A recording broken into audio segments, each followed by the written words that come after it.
तो hey everyone, कैसे हो सभी लोग। तो कुछ समय पहले मुझे मेरे एक सब्सक्राइबर ने इस मानवा को रीड करने का सजेशन दिया था और जब मैंने इसे रीड किया तो मुझे इसकी स्टोरी काफी अच्छी लगी। एंड ट्रस्ट मी गाइस, आपको भी ये मानवा काफी पसंद आने वाला है। पर वीडियो में आगे बढ़ने से पहले मेरी एक छोटी सी रिक्वेस्ट, अगर आपको आज की ये वीडियो पसंद आए तो प्लीज एक छोटा सा लाइक और सब्सक्राइब कर देना और कमेंट करके मुझे जरूर बताना कि आपको आज का ये वीडियो कैसा लगा। तो अब हम इंट्रोडक्शन के साथ इसे शुरू करते हैं। तो ये मानवा होने वाला है दो रूममेट्स की लव स्टोरी, जहां हम देखेंगे हमारे मासूम से मेन कैरेक्टर को कॉलेज का सबसे हैंडसम लड़का रूममेट के तौर पर मिल जाता है। जहां वो दोनों रहते तो एक ही कमरे में है, पर हमारे मेन कैरेक्टर को वो हैंडसम लड़का पूरी तरह से इग्नोर करता है और हमारा मेन कैरेक्टर तो हार मान चुका होता है और सोचता है कि वो कभी इसका दोस्त नहीं बन पाएगा। और तभी कहानी में आता है एक ट्विस्ट, जो कि हम इस मानवा में जानेंगे। तो इसी के साथ चैप्टर 1 को स्टार्ट करते हैं। तो कहानी की शुरुआत में हम हमारे मेन कैरेक्टर आनिंग को देखते हैं, जिसका आज कॉलेज में फर्स्ट डे होता है, जो कि आज यहाँ अपने डॉर्म की कलेक्ट करने आया था। जिसके बाद फिर वो रूम सर्विस के पास जाकर रूम 606 की की को मांगता है, जहां उसके रूम के बारे में सुनकर तो वहां का मैनेजर काफी हैरान हो जाता है और आनिंग के रूममेट की काफी तारीफ करने लगता है। जिस पर आनिंग पूछता है, क्या मेरा रूममेट कोई सेलिब्रिटी है? जिस पर वो आदमी उससे कहता है कि तुम जैसे ही अपने रूममेट से मिलोगे तुम खुद ही समझ जाओगे कि वो कौन है और तुम भी उसे भूल नहीं पाओगे। यहाँ आनिंग को उसके कमरे की चाबी तो मिल गई थी, पर बेचारा थोड़ा सा परेशान हो गया था। वो सोचता है कि कहीं मेरा रूममेट कोई बहुत ही बड़ा गैंगस्टर निकला तब मैं क्या करूँगा, और अपने रूममेट को इमेजिन करते हुए बेचारे के तो पसीने छूटने लगते हैं। फिर काफ़ी सीढ़ियाँ चढ़ने के बाद वो फाइनली रूम 606 तक पहुँच जाता है। वो जैसे ही अपने कमरे में जाने वाला होता है तभी उसके कमरे से कोई बाहर आता है और हमें दिखाया जाता है हमारा सेकंड मेन कैरेक्टर, जो कि सच में काफ़ी ज़्यादा हैंडसम होता है। यहाँ आनिंग को तो ये समझते देर नहीं लगती कि यही उसका रूममेट है। वो तुरंत ही उससे बात करने के लिए जाता है और यहाँ हम देखते हैं कि वो सामने वाला लड़का वो तो तुरंत ही उसे इग्नोर करके वहाँ से आगे बढ़ जाता है और आनिंग का यहाँ पे बुरा वाला कट चुका था। यहाँ पर वो पलटता है और उसे फिर बात करने की कोशिश करता है, पर वो दूसरा लड़का उसे पूरी तरह से इग्नोर कर रहा था। यहाँ आनिंग तो उसकी काफ़ी तारीफ़ें कर रहा होता है और सोचता है ये हैंडसम है, लंबा है, पर ये मेरी बात नहीं सुनता है। हम आनिंग को देखते हैं जो कि अपने कमरे में आ जाता है और अपना सामान अनपैक करने वाला होता है। तभी वो नोटिस करता है कि वहाँ पर वेई हांग ने कोई भी सामान नहीं रखा था, यानी उसका लगेज वहाँ पर नहीं था। यहाँ आनिंग को कुछ सामान में देखकर वेई हांग का नाम पता चल जाता है और वो सोचता है कि अब तो मैं इसके साथ ही रहने वाला हूँ, तो धीरे धीरे हमारी जान पहचान तो हो ही जाएगी। पर काफी ज्यादा दिन बीत जाते हैं, वेई हांग तो उसके कमरे में आया तक नहीं था। जिसके बाद वो सीन वहीं पे कट हो जाता है। अब अगले सीन में हम आनिंग को देखते हैं जो कि अपने कॉलेज में मिलिट्री ट्रेनिंग ले रहा होता है, पर इतने दिन बीत जाने के बाद भी उसे वेई हांग का कोई भी पता नहीं चलता है और यहाँ वो ना क्लास अटेंड करता था ना ही मिलिट्री ट्रेनिंग में आता था। आनिंग को तो हर दिन अकेले क्लास आने की और वेई हांग को वहाँ ना पाने की आदत हो चुकी थी। और एक दिन इसी तरह वो क्लास कर रहा होता है, तभी अटेंडेंस लेते वक्त टीचर वेई हांग का नाम पुकारती है और हम देखते हैं कि इस बार वेई हांग क्लास आया हुआ था। यहाँ हम वेई हांग को देखते हैं जो कि टीचर्स की बातें सुन रहा होता है और आनिंग उसे ही देख रहा था। यहाँ टीचर तो उसकी तारीफ कर रही होती है क्योंकि वो काफ़ी ज़्यादा हैंडसम था। यहाँ आनिंग सोचता है कि सब उसकी तरफ देख रहे हैं तो क्यों ना मैं भी चुपचाप उसकी तरफ देख लूँ। फिर वो तुरंत ही सैड हो जाता है और सोचता है कि उसे तो याद भी नहीं होगा कि मैं उसका रूममेट हूँ। अब हम क्लास खत्म होने के बाद का सीन देखते हैं, जहाँ वेहांग वहाँ से जा रहा होता है तभी गलती से उससे आनिंग की कुछ किताबें गिर जाती हैं। वो दोनों ही एक दूसरे की तरफ देखने लगते हैं। यहाँ पर आनिंग उसे मना करता है किताबें उठाने से और जो वेहांग होता है वो भी किताबें उठाने जा रहा होता है। तभी उन दोनों के हाथ आपस में टच हो जाते हैं। यहाँ पर जो आनिंग होता है वो सोचता है अब मुझे क्या कहना चाहिए। यहाँ आनिंग के मन में चल रहा होता है कि अगर आज मैंने इससे बात नहीं की तो पता नहीं कब मेरी इससे मुलाकात दोबारा होगी। इसीलिए वो तुरंत ही एक बार फिर से वेईहांग से बात करने की कोशिश करता है और खुद को इंट्रोड्यूस कराता है। पर हर बार की तरह वेईहांग उसे उसका किताब लौटाता है और उससे माफ़ी मांगकर वहाँ से चला जाता है। वो बिल्कुल भी उससे बात करने में इंटरेस्टेड नहीं था। यहाँ आनिंग का दोस्त उससे पूछता है कि क्या वेहांग को पता है कि तुम उसके रूममेट हो। इस पर आनिंग कहता है मुझे तो नहीं पता, मुझे तो लगता है कि हम पूरी जिंदगी भी इस कॉलेज में बिता दे तब भी वो मुझे नहीं पहचानेगा। अब अगले सीन में हम क्लास मॉनिटर जैंग और उसके असिस्टेंट मैंग को देखते हैं, जो कि दोनों साथ में मिलकर एक टीम बिल्डिंग एक्सरसाइज के बारे में बता रहे होते हैं, जिसमें क्लास के सभी बच्चे साथ में मिलकर पार्टिसिपेट करते हैं और एंजॉय करते हैं। यहाँ वो लोग उसके लिए मनी कलेक्ट कर रहे होते हैं, पर हम आनिंग को देखते हैं जो कि बेचारा पुअर फैमिली से था, तो वो सोच रहा होता है कि ऑलरेडी मेरी फैमिली मेरे कॉलेज की फीस भर रही है और मेरे पार्ट टाइम जॉब से मेरे पास इतने भी पैसे नहीं है कि मैं इनको कुछ भी दे पाऊँ। तभी अचानक से आनिंग को बारिश की स्मेल आने लगती है, मानो कहीं पे बरसात हुई हो, और तभी वहां पर वेईहांग आता है जो कि पूरी तरह से भीगा हुआ था। आनिंग उसे देखता है, सोचता है कि कल रात को बारिश हुई थी, क्या ये रात को सड़क पर सो रहा था। तभी वहाँ टीचर आ जाती हैं और वो क्लास को स्टार्ट कर देती है, जिसके बाद टीचर नोटिस करती है कि वेईहांग सो रहा है, तो वो तुरंत ही उसके पास जाती है और उससे पूछती है कि अभी मैंने जो पढ़ाया वो बताओ। जहाँ वेईहांग उससे पूछता है कि आपने क्या सवाल पूछा था मुझे। यहाँ वेईहांग कहता है कि क्या आप एक बार फिर से उस सवाल को रिपीट कर सकते हो। जिस पर जो टीचर होती है वो आनिंग से कहती है कि तुम इसे वो सवाल बताओ।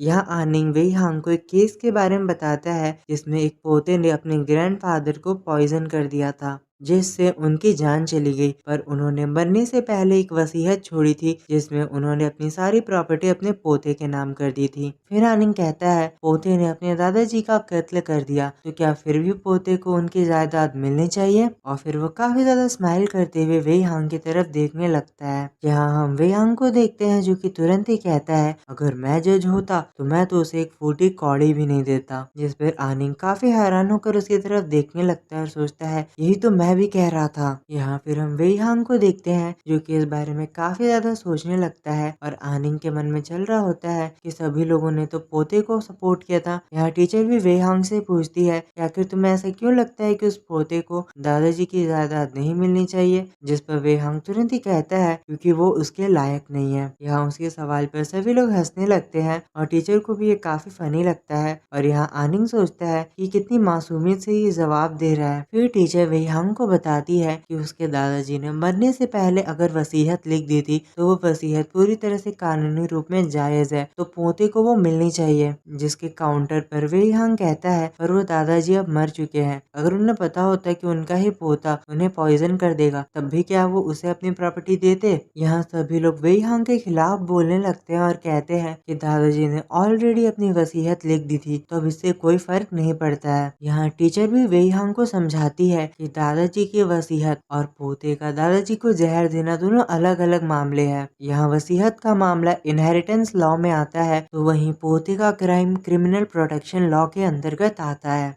जिस पर जो वेईहांग होता है वो तुरंत ही कहता है कि अगर कानून इतना अंधा है तो मुझे लगता है कि कानून को बदल जाना चाहिए, अब समय आ चुका है कि हम कानून को बदल दें। जहां हम देखते हैं टीचर को वेईहांग का ये जवाब कुछ खास पसंद नहीं आता, इसीलिए वो नाराज होकर वहां से चली जाती है और कहती है सभी लोगों के अपने ओपिनियन होते हैं और हम सबकी रिस्पेक्ट करते हैं। इसके बाद फिर हमें आनिंग दिखाया जाता है जो कि क्लास में ध्यान देने लगता है। तभी हम पहली बार देखते हैं कि वेईहांग उसकी तरफ देख रहा था और वो सीन वहीं पे कट हो जाता है। अगला सीन हमें एक बार फिर से क्लास मॉनिटर जैंग का दिखाया जाता है। टीम बिल्डिंग एक्सरसाइज के लिए फी मांग रहा होता है ताकि जब वो कलेक्शन हो जाए तो वो सभी लोग एंजॉय कर पाए। यहाँ पर जैंग और उसके असिस्टेंट आकर वेईहांग से इसके बारे में बात करते हैं, जहाँ मैंग कहती है कि तुम कभी भी किसी एक्टिविटी में पार्ट नहीं लेते हो तो तुम्हें इसमें पार्ट लेना चाहिए जो कि इस वीकेंड पर होने वाला है। पर वेईहांग उसे साफ मना करता है और कहता है कि मेरे पास इसके लिए समय नहीं है। यहाँ मैंग नाराज होते हुए उससे कहती है कि तुम्हारे पास हमारे लिए कभी भी समय नहीं होता है, ये सब कुछ हम हमारे क्लासमेट्स के लिए कर रहे हैं तो तुम्हें भी वहाँ होना चाहिए। पर वेईहांग उसे मना करते हुए कहता है कि मेरे ऑलरेडी प्लान्स है तो मैं यहाँ नहीं आ सकता। यहाँ वो लड़की तुरंत ही उसे पूछती है कौन से प्लान, आखिर तुम क्या कर रहे हो उस दिन, और वो काफी नाराज हो जाती है। तभी वेईहांग तुरंत ही उसे जवाब देता है कि चाहे जो भी हो इसे तुम्हारा कोई भी वास्ता नहीं है, तो अपने काम से काम रखो।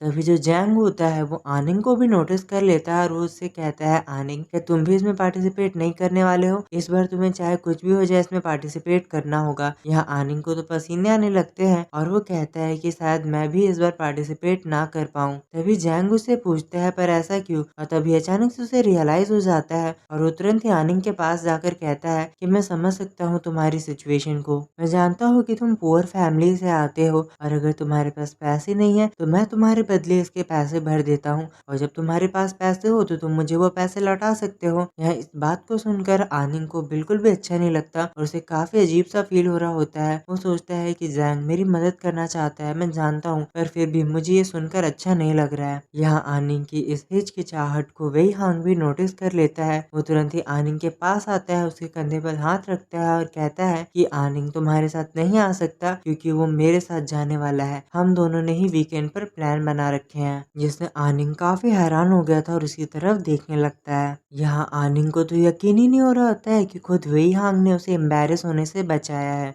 जैंग तुरंत ही आनिंग से पूछता है कि क्या सच में ऐसा है? आनिंग जिस पर जवाब देता है कि हाँ बिल्कुल। जैंग उससे कहता है तो आखिर तुम्हारे प्लान्स क्या है, तुम दोनों साथ में क्या करने वाले हो? जहाँ वेई हांग फिर से उसे तुरंत ही कहता है कि इससे तुम्हारा कोई भी लेना देना नहीं है। अब वेई हांग तुरंत ही आनिंग से कहता है तो अब चलो भी, हमें साथ में जाना है। जिसके बाद आनिंग उसका पीछा करने लगता है और उसे खुद की मदद करने के लिए शुक्रिया कहता है। और वेई हांग उसकी तरफ पलट कर कहता है, मुझे लगा कि तुम वहाँ नहीं जाना चाहते हो पर वो लोग तुम्हें फोर्स कर रहे थे। इसमें कोई बड़ी बात नहीं है, मैंने तुम्हारी मदद नहीं की है और अगर तुम नहीं जाना चाहते थे तो उन्हें सीधे सीधे मना कर दो, तुम्हें अपने आप को एक्सप्लेन करने की कोई जरूरत नहीं है। ये कहते हुए वेई हांग वहाँ से चला जाता है। आनिंग तो काफी हैरान हो चुका था और सोचता है वो कितना कूल है, उसने मेरी मदद की इसलिए नहीं क्योंकि उसे मुझ पर दया आ रही थी, बस इसलिए क्योंकि वो नहीं देख पाया कि वो लोग मुझे फोर्स कर रहे थे। और ये सीन यहीं पे कट हो जाता है। अगले सीन में हम वेई हांग को घर जाते हुए देखते हैं। तभी वहाँ एक लड़की और एक कैमरे वाला आ जाता है जो कि उसकी वीडियो बनाने लगते हैं। तो इस लड़की का नाम किनजांग है और यहाँ ये कैंपस ब्यूटी की लिस्ट में आती है, जो कि तुरंत ही वेई हांग से कहती है कि क्या मैं तुम्हारी मोटरसाइकिल को उधार ले सकती हूँ? इस पर वेई हांग तुरंत ही उसे पूछता है पर ऐसा क्यों? जहाँ किनजांग उससे कहती है कि बस थोड़ी ही दूरी पर एक ब्रिज है, तुम मुझे वहाँ ले चलो और मैं कुछ फोटोज खिंचाना चाहती हूँ। यहाँ वेई हांग इसके लिए तुरंत ही उसे मना कर देता है और कहता है वो जगह काफी दूर है और क्या तुम अपने इस दोस्त को मना कर सकती हो मुझे रिकॉर्ड करने के लिए, मुझे कैमरा पसंद नहीं है। यहाँ वो लड़की उसे रिकॉर्ड करने को मना करती है और एक बार फिर से ट्राई करती है फ्लर्ट करते हुए, पर वेई हांग उसे साफ साफ मना कर देता है और कहता है तुम लोगों ने ऑलरेडी मेरा काफी समय खराब कर दिया है, मैं वहाँ नहीं जाना चाहता हूँ और क्या तुम प्लीज मुझे रिकॉर्ड करना बंद कर सकते हो? वेई हांग को इससे काफी गुस्सा आ रहा था और वेई हांग तुरंत ही वहाँ से जाने लगता है। जिस पर किनजांग कहती है कि अगर तुम मेरी मदद नहीं करोगे तो मेरी पिक्चर्स कैसे आएंगी? जहाँ वेई हांग उसे कहता है ये तुम्हारी प्रॉब्लम है ना कि मेरी, और वो तुरंत ही वहाँ से चला जाता है। पर वो लड़का लास्ट तक उसकी वीडियो बनाता रहता है। ये सीन यहीं पे कट हो जाता है। अगला सीन हमें हमारे आनिंग का दिखाया जाता है जो कि कैफेटेरिया में खाना खा रहा होता है। तभी उसे और उसके दोस्त को वहाँ पर एक काफी ब्यूटीफुल लड़की नजर आती है। यहाँ आनिंग और उसका दोस्त उसके ही बारे में बात कर रहे होते हैं। तभी आनिंग वेई हांग के बारे में बात करने लगता है और कहता है कि वेई हांग हमारे कैंपस का सबसे हैंडसम लड़का है, वो भी कुछ देर में यहाँ आता होगा। तभी उसका दोस्त उसे बताता है कि वेई हांग इस कैफेटेरिया में खाना नहीं खाता है और क्या तुम जानते हो अभी उसके ऊपर काफी बड़ी मुसीबत आने वाली है, उसने काफी बड़ा कांड कर दिया है। जिस पर आनिंग कहता है ऐसा तो हो ही नहीं सकता, वो काफी अच्छा इंसान है। यहाँ उसका दोस्त तुरंत ही उससे पूछता है तो क्या तुम्हारे इस अच्छे इंसान ने कभी सामने से तुमसे बात भी की है? इससे तो आनिंग को पसीना आने लगता है और वो कहता है कि हाँ मैंने उससे एक बार बात की है। यहाँ फिर वो कहता है कि उसने तुमसे बात की है तो वो अच्छा इंसान है और जो मैं यहाँ हमेशा तुमसे बात ही करता हूँ तो क्या मैं सबसे अच्छा इंसान हूँ? वैसे इन सभी चीजों को साइड रखो, मैं तुम्हें बताना चाहता हूँ कि उस वेई हांग के साथ एक प्रॉब्लम होने वाली है।